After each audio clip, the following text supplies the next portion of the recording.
He walked into the cafe as a billionaire. Untouchable, unstoppable, admired by the world. But in one single second, a little boy looked up, called his ex-wife Mom, and shattered everything he thought success meant. Why did the most powerful man in the room suddenly freeze?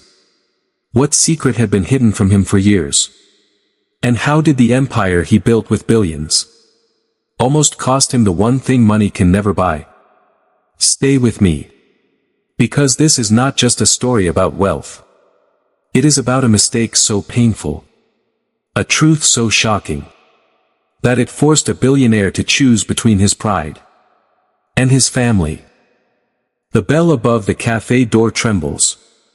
As I step inside, I own towers of glass and steel. My name moves markets.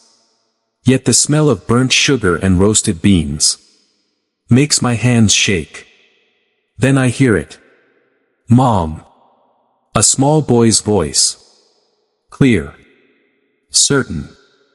I look up. And my breath leaves me. She is there. Aisha. My ex-wife. The woman who once held my face when I had nothing but debt and rage. The boy grips her hand. His fingers curl into hers, the way mine once did. When the world crushed me, I was not born into wealth.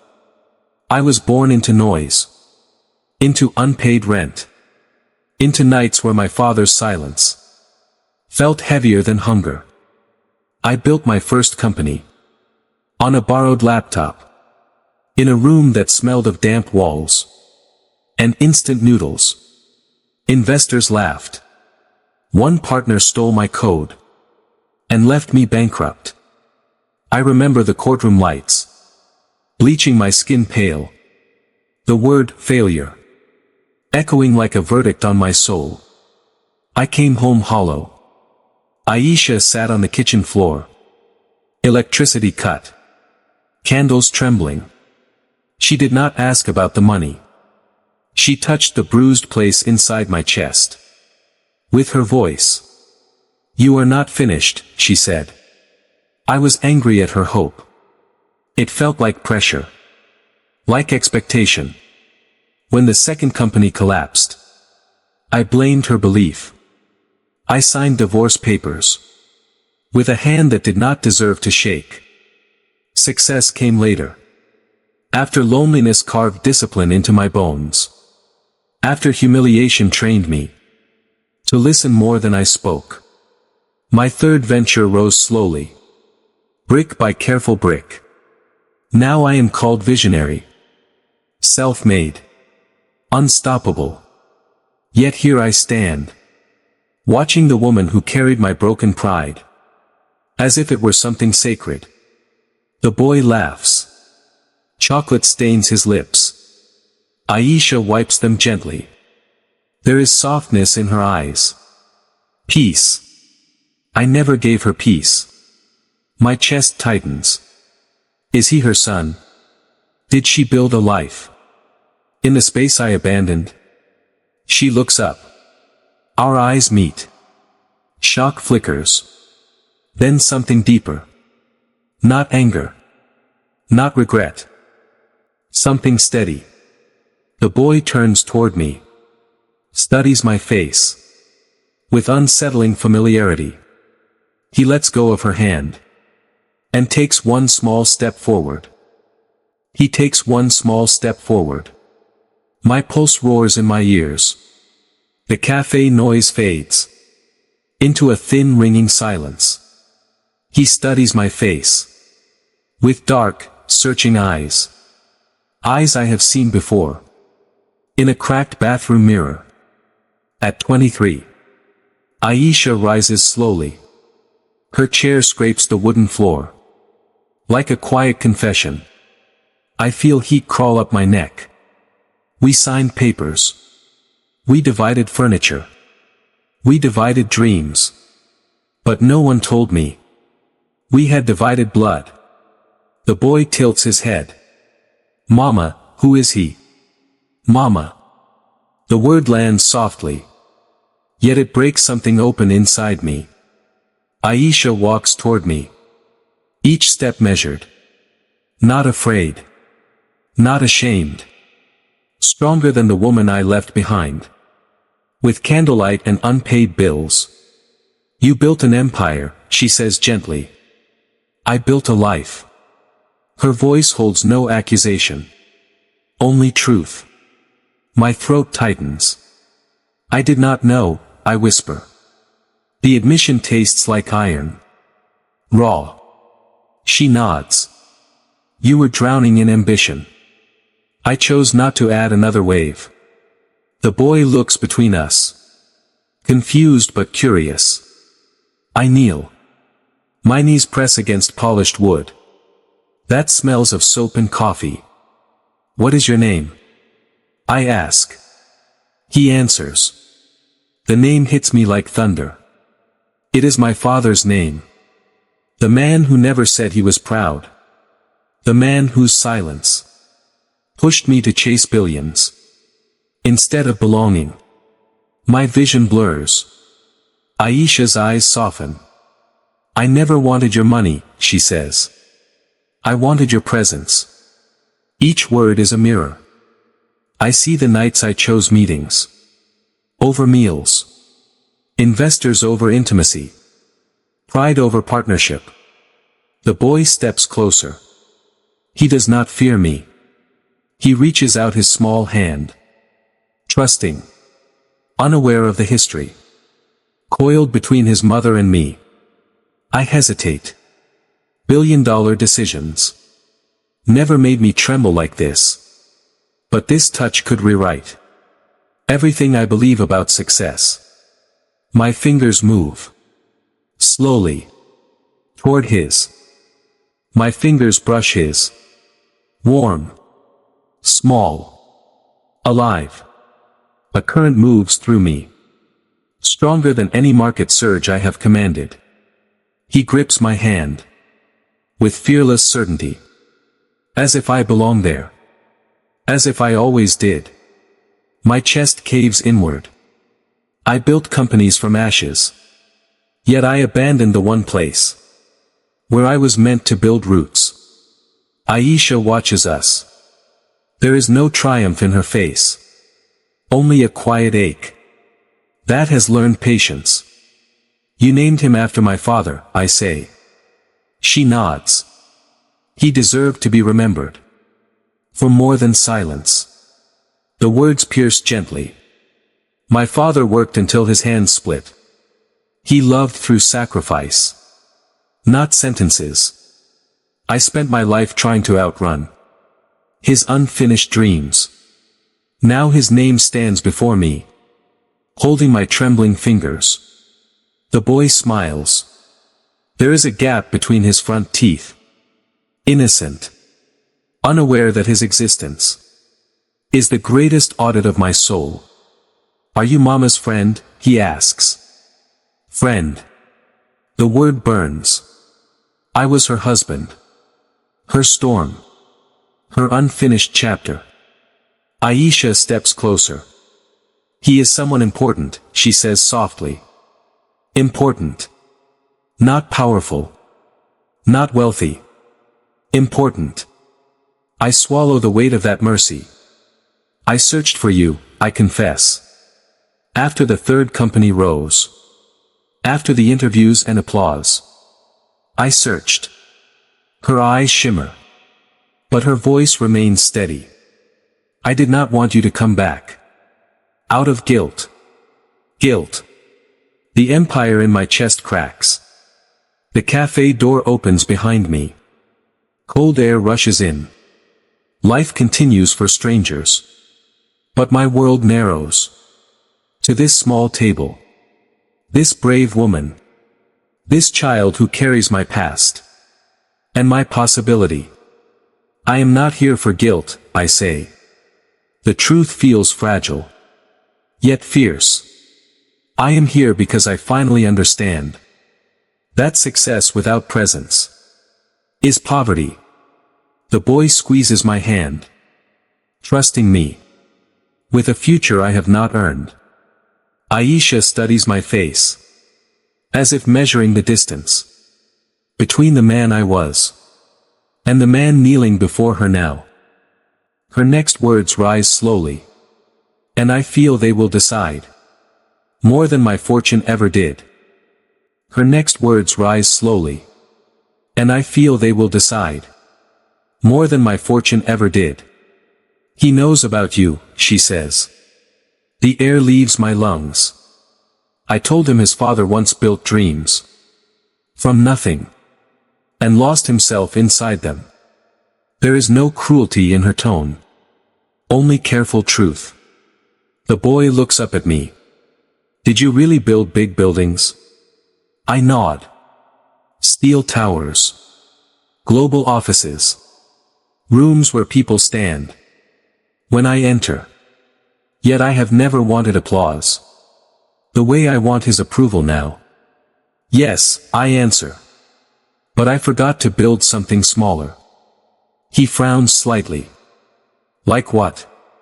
A home, I say. The word trembles. Aisha inhales. I remember that sound. It used to mean she was holding back tears, so I could keep pretending to be strong. You left before you knew, she says quietly. I found out 2 weeks after the divorce. The cafe walls feel closer. 2 weeks. While I was celebrating freedom, she was carrying consequence. I tried to call, she continues. You had changed your number. Your assistant said you were unavailable. Unavailable. The word tastes like failure. I built layers of security to protect my wealth and locked out the one voice that mattered. The boy tugs my sleeve.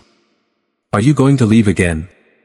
There is no accusation in him, only fear he does not yet understand. My heart fractures cleanly. Every deal I ever negotiated flashes through my mind. Margins, risks, returns. None of them compare to this single question. I was foolish, I say. I believed money would prove my worth. I did not see that love already had. Aisha's eyes close briefly. Pain passes across her face, like a cloud remembering a storm. Words are easy now, she whispers. Yes, I admit. They are. Silence settles between us. Not hostile. Heavy. Earned. The boy climbs back onto his chair.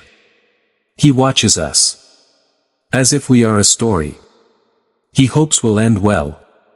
I rise slowly from my knees. Not as a billionaire. Not as a wounded husband.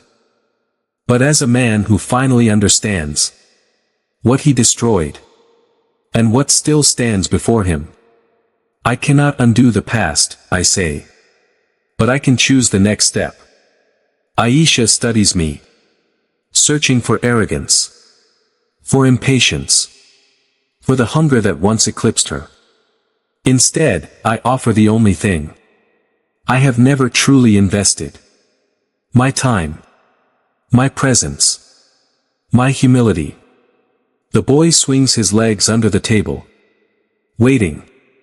And Aisha opens her mouth to answer. And Aisha opens her mouth to answer.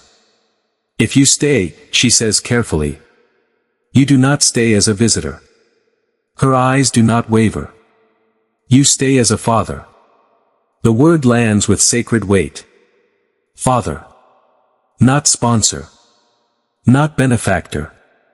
Not distant legend in magazines. Father. My spine straightens. Not with pride, but with responsibility. I will learn, I say. The confession humbles me. I built corporations.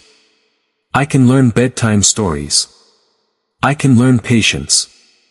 The boy watches us with bright, uncertain hope. Do fathers come to school plays, he asks. His voice is small, as if the answer might break easily. Yes, I say. And my throat tightens again. They sit in the front row. Even if they do not understand the script. Aisha studies my face. For the old fire of ambition. That once burned everything around it. What she finds now. Is slower.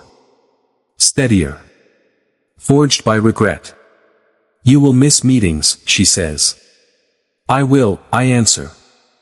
You will say no to investors. I will. You will choose him. When the world demands you. The test is clear.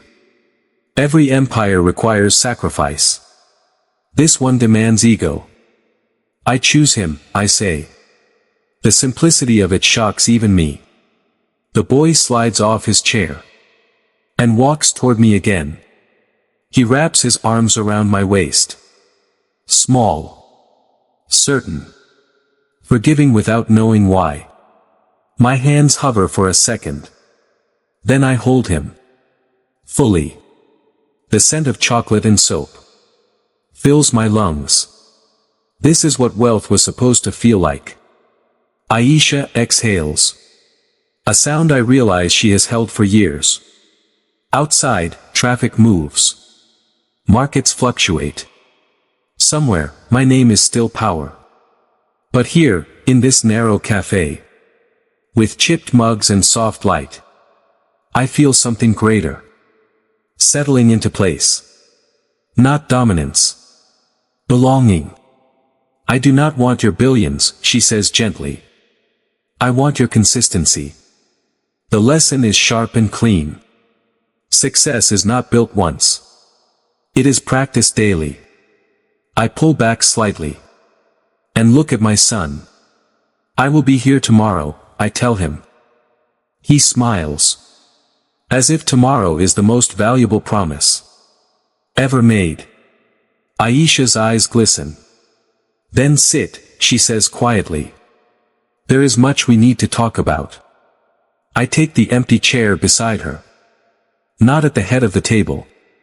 Beside her. Equal. Learning. And as she begins to speak about the years I missed. About the nights he was sick. About the questions he asked about me. I lean forward. Ready to hear everything. I lean forward. Ready to hear everything. Aisha folds her hands on the table. They were not easy years, she begins. Her voice is calm. But I hear the gravel beneath it. He was born during a storm. The hospital roof leaked. I held him alone. Alone. The word slices cleanly. I imagine her gripping cold sheets. Breathing through pain. While I negotiated equity in a glass tower. He cried all night, she continues. I learned to sleep sitting up. The boy listens. Unaware that he was once so fragile. So small, she says, touching his hair. He used to curl into my chest. As if he feared the world. I swallow. I was the world he feared. Why did you not ask for help? I whisper. She meets my eyes. I did not want him to feel unwanted. The truth burns. I measure success in numbers. She measured love in protection. He asked about you at 5, she says. He saw your face on a magazine. My stomach tightens. What did you tell him? That his father was building something big. She pauses. I did not say he was running. Mercy again. Undeserved. The boy traces circles on the wooden table. Were you scared? I ask him softly. He shrugs. Mama said you were brave. Brave. The lie was kinder than reality. I reach into my jacket slowly. Not for a checkbook. Not for a contract. I pull out my phone. With deliberate hands. I open my calendar. Meetings fill every hour. Cities. Flights. Decisions worth millions. I begin deleting. One by one. The sound of each cancellation. is small. Yet it feels like tearing down walls I built around my own heart. Aisha watches silently. The boy leans closer. "What are you doing?" he asks. "Making space," I answer. "For you." The screen grows emptier. So does the noise in my mind. For the first time in years, my future is not crowded with ambition. It is open. Terrifying. Beautiful. Aisha's eyes soften in a way I have not seen before. Not hope. Not doubt. Possibility. "I cannot promise perfection," I say quietly. "I can promise effort." The boy slides his hand into mine again. Simple. Trusting. Aisha looks at us both. "There is one more thing you should know," she says. Her tone shifts. Deeper. Careful. My breath stills. Because I sense the next truth will change everything. Once more. "There is one more thing you should know," she says. Her fingers tremble slightly, though her voice remains steady. When he was 7, he needed surgery. The room tilts. "A heart condition," she continues. "Nothing dramatic now. But at the time, it was terrifying. My pulse pounds against my ribs. I signed the consent forms alone. I sat outside the operating room alone. I prayed alone. Each word is a quiet thunder. And he asked for you." The sentence breaks me. Not loudly. Not publicly. But completely. I press my palms against my eyes. As if I can push back time. I built hospitals in cities I barely visited. I funded research. I donated millions to children's wards. Yet my own son went under anesthesia. Without my hand to hold. "He is healthy now," she says gently. "He is strong." The boy smiles at me, unaware of the storm inside my chest. "I am strong," he repeats proudly. Yes. He is. Stronger than the man who fathered him.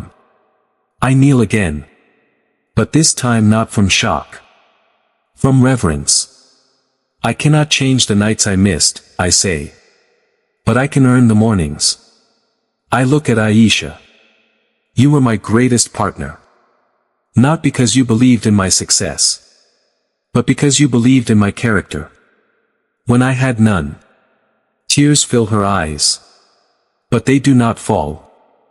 "I do not need a billionaire," she says softly.